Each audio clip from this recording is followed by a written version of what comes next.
style architecture defined with dark steel, rectangular patterns, and minimal ornamentation on the outside. You see, Mies van der Rohe's philosophy was that architects should focus almost exclusively on making the insides of buildings as useful as possible rather than the outsides ornate.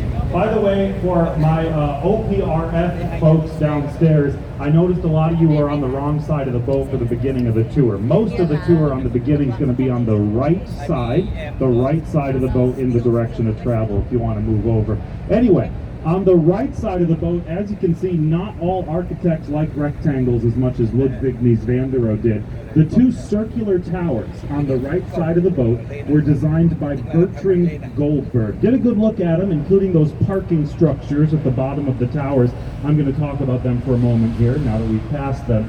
But Marina City, that's the name of those two circular towers we passed. Marina City was designed by Bertrand Goldberg.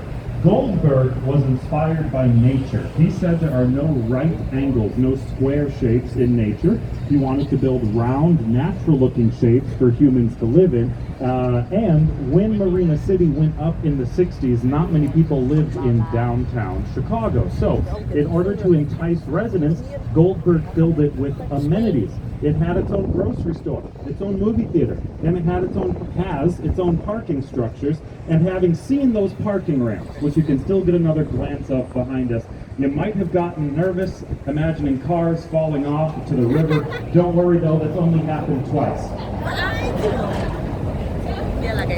That's true, but the whole truth is that it never happened on accident. Both times were stunts, once for Steve McQueen's movie The Hunter, and the other was for an auto insurance commercial.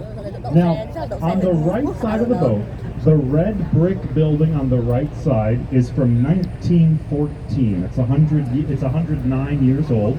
It was originally a warehouse, a grocery warehouse back when the river was our port. Ships would come in from Lake Michigan and dock at warehouses like that to load and unload goods. It's a mixed-use office building today, but the Reed Murdoch Center remains a window into the river's more industrial past.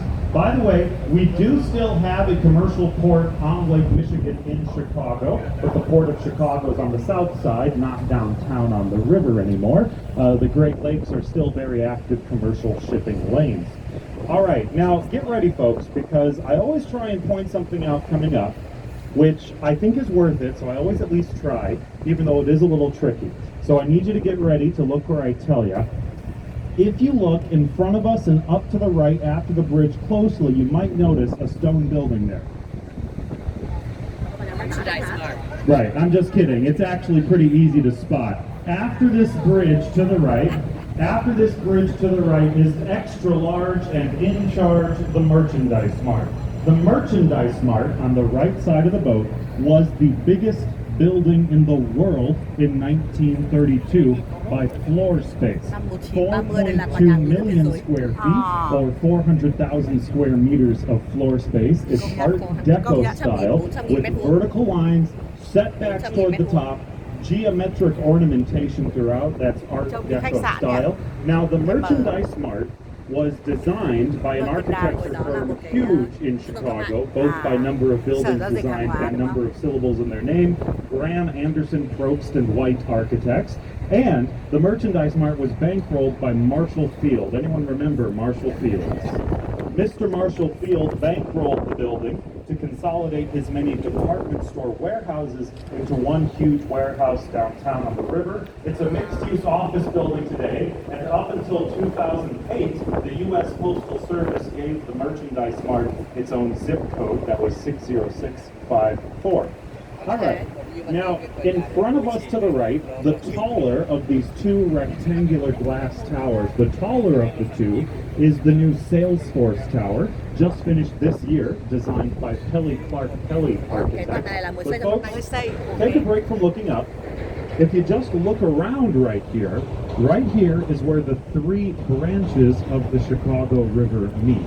The main branch behind us, the south branch to the left, and the north branch round the bend to the right. This fork in the river is called Wolf Point, and this is where Chicago got its name. When French explorers first arrived here in the late 17th century, the native Potawatomi referred to this area as Chicago. The Frenchmen adopted it, that became Chicago, but they didn't really know what it meant. Chicago translates to the place of bad smells.